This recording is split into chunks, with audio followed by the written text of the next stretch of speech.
Time for the escape.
Occupant.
Ladies and gentlemen, I'm Gee Whiz the Magician, and I'm here today with my little friend, Snowflake, the Magic Bunny. And we are going to do some magic for you, aren't we, Snowflake? Snowflake loves to do magic. So let's get started. Go get your magic wand, Snowflake. There she goes. She's got it. And I've got my beautiful flower. At the count of 3, Snowflake, I want you to wave the magic wand and watch the magic happen. Here we go. 1, 2, 3. And the blossom has disappeared. But that's just the start, because the hard part is to make it grow back. Can you do that? Can you do that, Snowflake? Okay, let's try. Here we go. Abracadabra. abracadabra, poof! And ladies and gentlemen, the flower has grown back to its original blossom. Thank you. Thank you very much. Good job, Snowflake. All right, but that was just the teaser. Because today, for our main event, we are going to attempt the most difficult, the most daring, the scariest, the most exciting escape of all time. It's called Escape from the Bag of Terror. And we will be performing it for the first time today, right, Snowflake?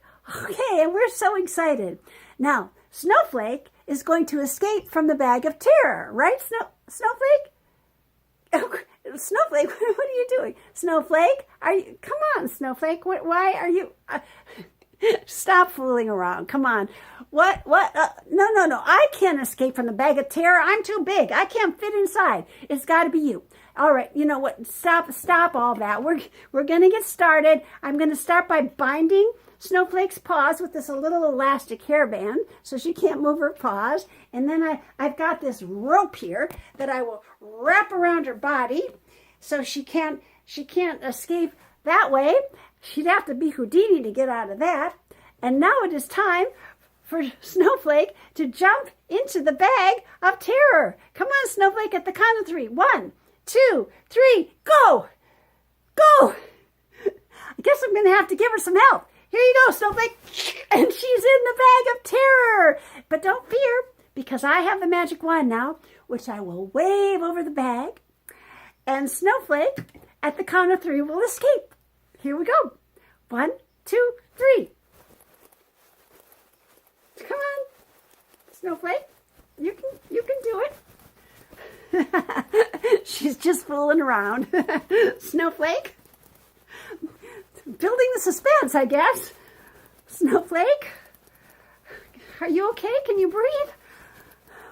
I guess we should have practiced more.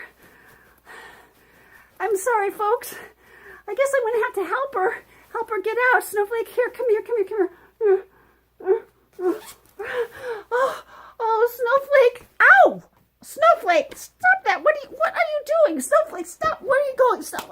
Ow! Snowflake, stop. That hurts. Snowflake, stop it. I guess that's it for our show today, ladies and gentlemen. We'll be back next time with lots more magic for you. But in the meantime, have a magical day. And remember, Gee Whiz and Snowflake, keep smiling. Bye.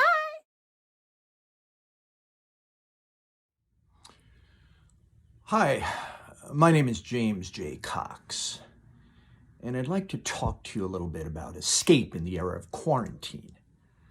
It is 2035. We have experienced countless strains of the virus. I have been in this room since 2020. I used to venture out, but the goddamn millennials, they refused to wear masks. But we boomers fixed them, though. Oh, yes, we did. We stayed alive. Yes. The ultimate revenge. I've gotten a bit testy, though. Well, Christ, you would too if you shared a room with your cat and a stuffed moose. There are positive trade-offs, though. Claudius, my cat, is now giving me haircuts, and my wife stays in her room knitting turtleneck sweaters for turtles.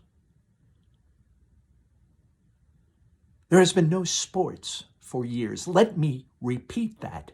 No sports for years. No football, baseball, nothing. Not even naked curling, which had a very promising start back in 2025, but went bankrupt after the body hair restrictions were dropped and it was opened up to all weight divisions. All of this grates on one. Luckily, I have kept my sanity, although I do have what some in the medical community might call slips from time to time. A friend sneezed during a recent FaceTime call, and I ordered a drone strike on his house. How does one escape? Does one escape? Of course one does. After years of study, I have figured out the ultimate way out. A way to forget about quarantine without anyone knowing you have, in fact, Would you like to know my secret? Are you watching? Are you listening? Competitive duck herding. Magic. The idea is that you get a few ducks and or geese, and then you have your dog, or in my case, cat, herd these ducks from point A to point B. Now, normally this is meant to be done in the outdoors. The outdoors.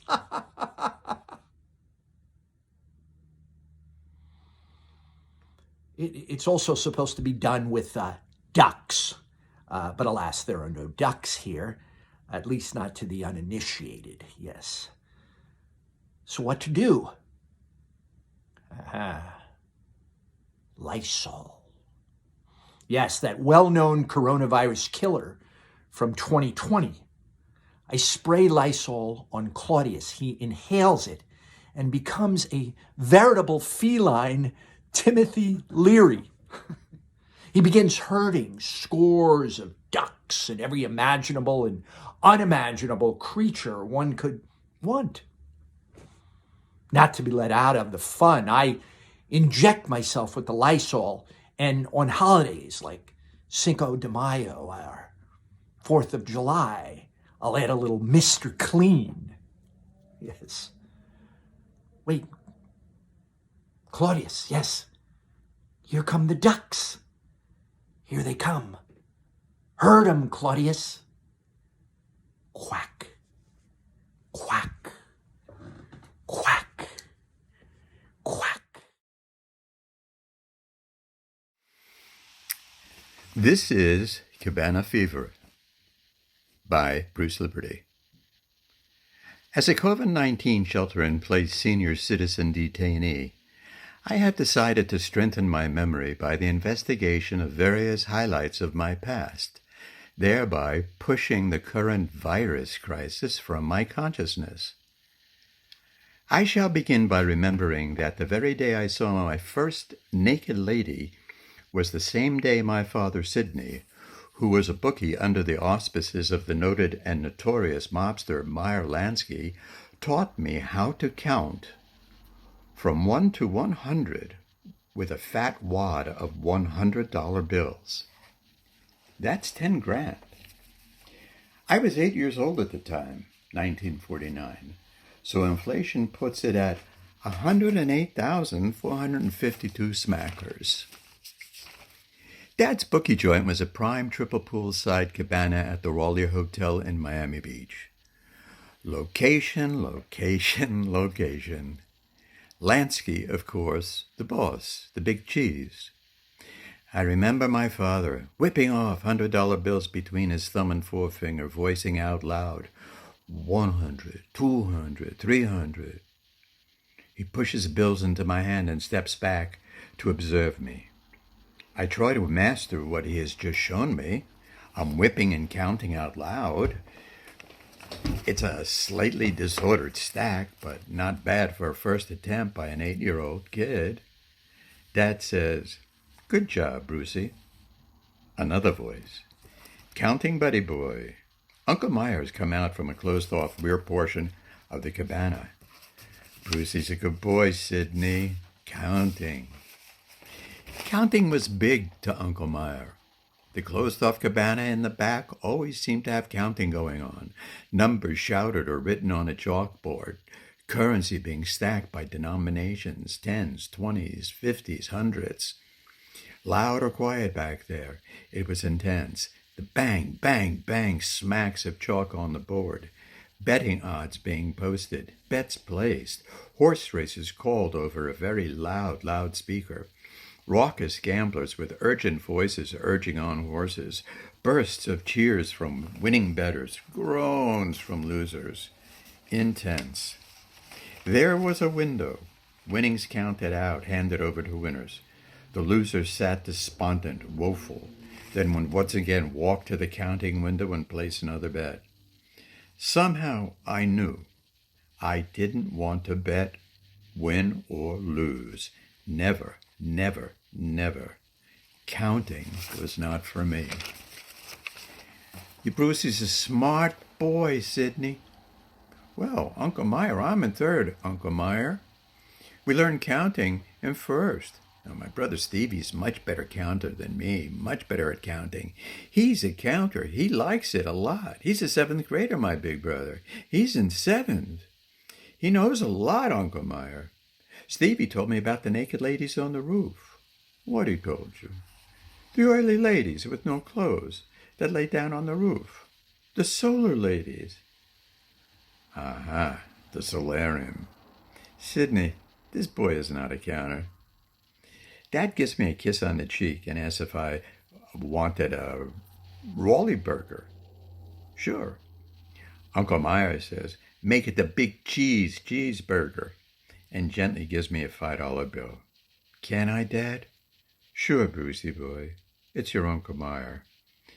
Can I see the solar ladies? Sure. Just don't tell your mother.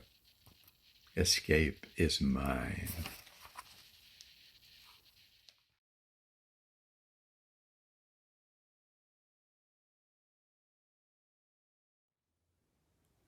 So there I was, trapped in some room. It was dark, it was cold, I had no light source.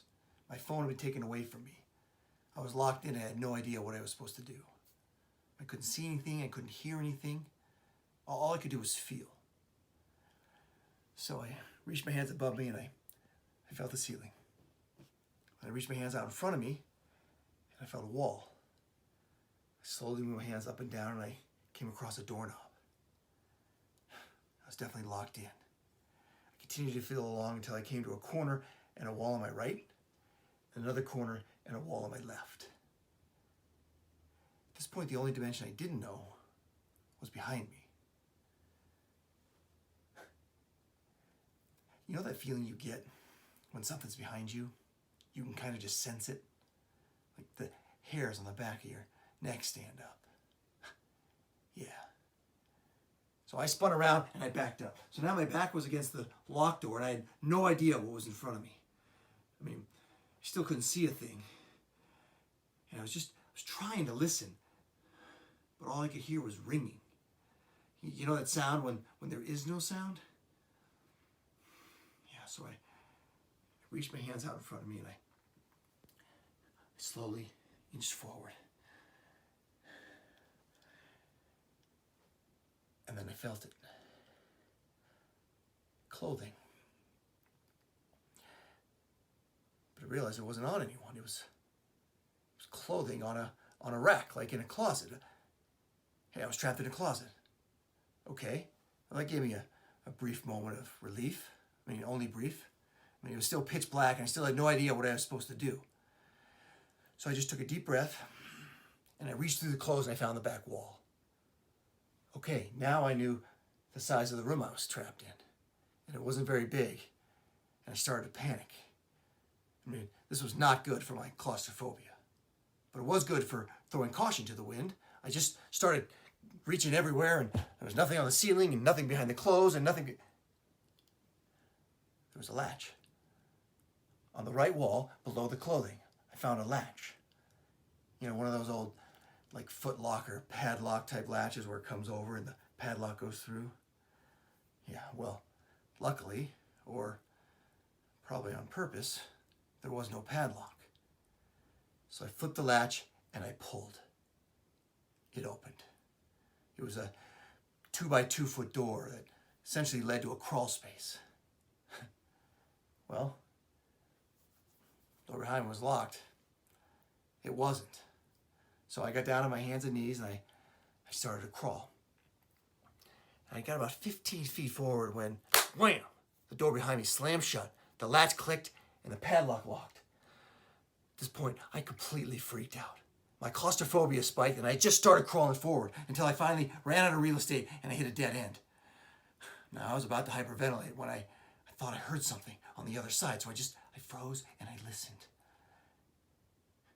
And then I heard her voice. She said, "Hello? Hello, is anyone there?" It was my wife on the other side of the wall. I was like, "Honey!" And I banged on the wall. "In here! In here!" Next thing I know, the wall opened up. I scrambled out and I quickly assessed the room. There were no doors or windows. I immediately asked my wife if she had found a way out yet. She said no. And I said, well, how much time do we have left? She checked her watch and she said, 55 minutes. Wow. It had only been 5 minutes, and it had already, by far, been the best escape room we had been to.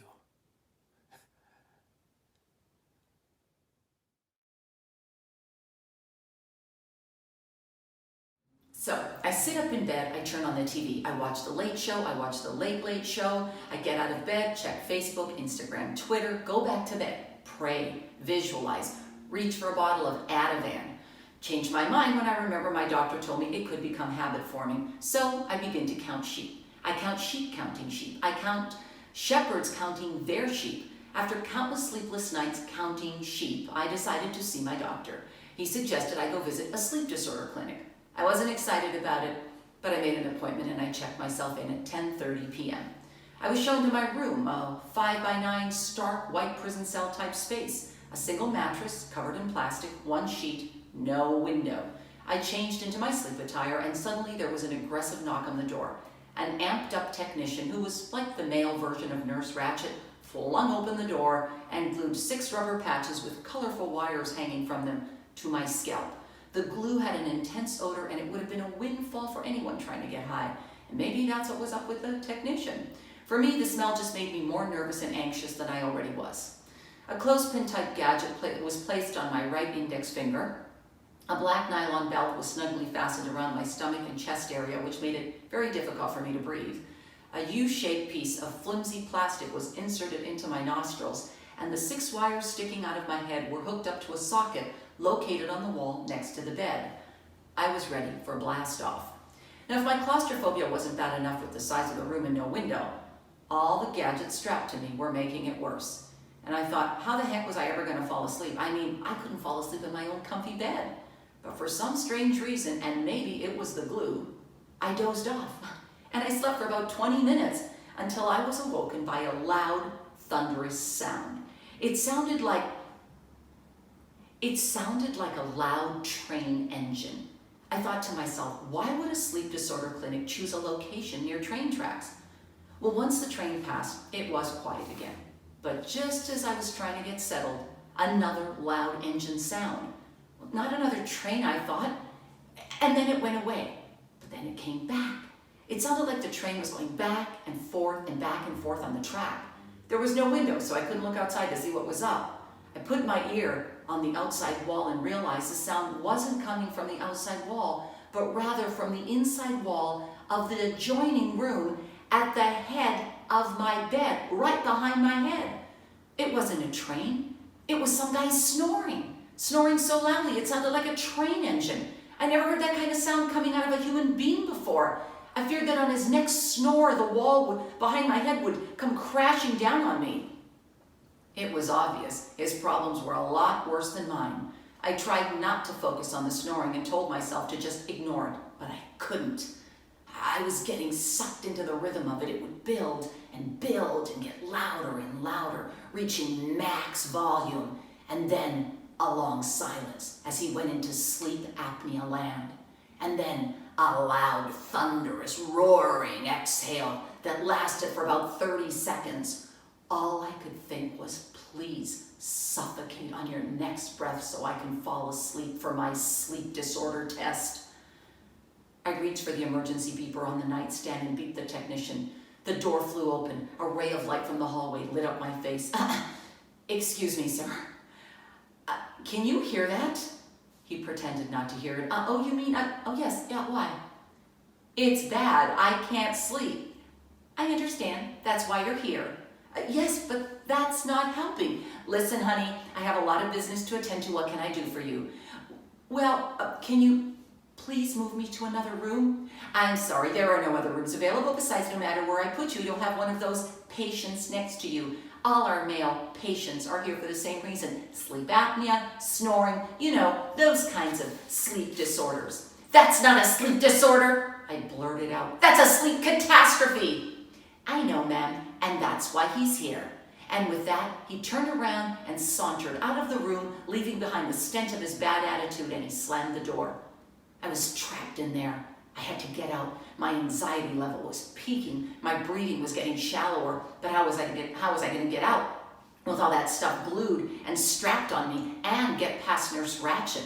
Meanwhile, the train kept coming and coming and coming, and my heart kept racing and racing. I had to get out. I couldn't take another second of that Chinese water torture, and then I just went for it. I ripped off all that stuff that was on me, the gadgets, the rubber patches, the glue. Yeah, I lost a few strands of hair, but I didn't care. I got dressed quickly, stormed out of the room, and quietly made my way down the hallway past his office and down the stairs to the lobby. Just as I was about to exit the building, Nurse Ratched came running after me and yelled, "You forgot these!" and handed me my bra and panties. "You sure you want to leave?" "Yes, I am," I snapped back. "I could get a better sleep at Grand Central Station."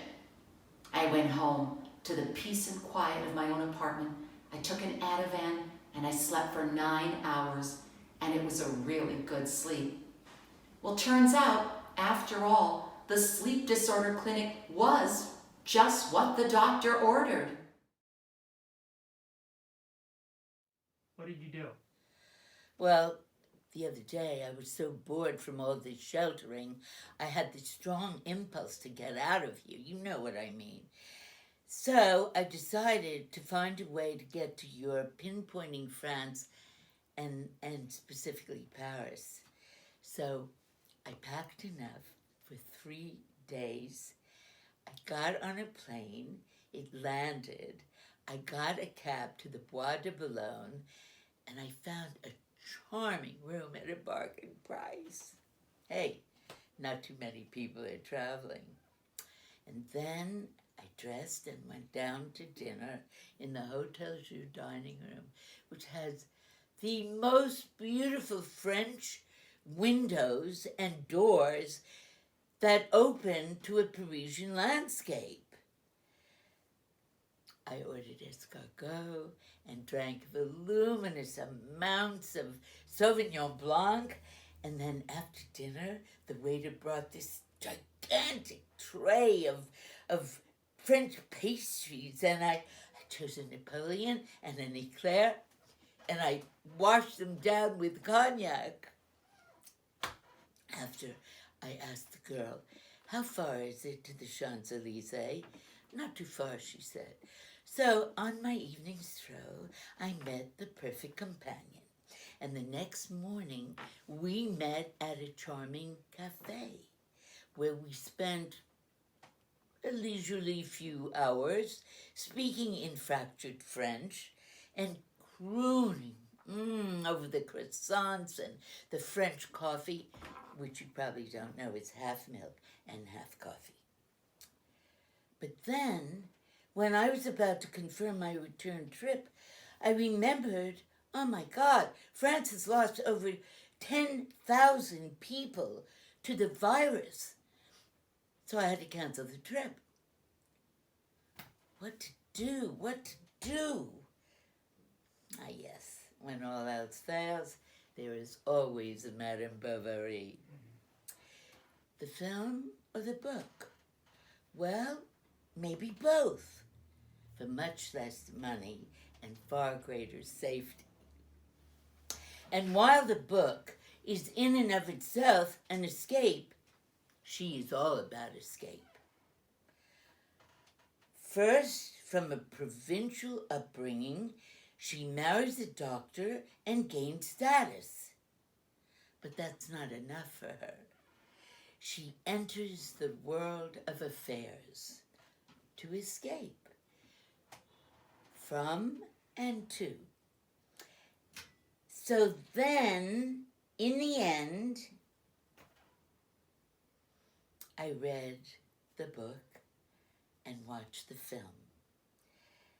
And during that time, I had 3 croissants and a gigantic thing of French press coffee. I had the perfect escape without endangering myself or others and remaining, yes, sheltered at home.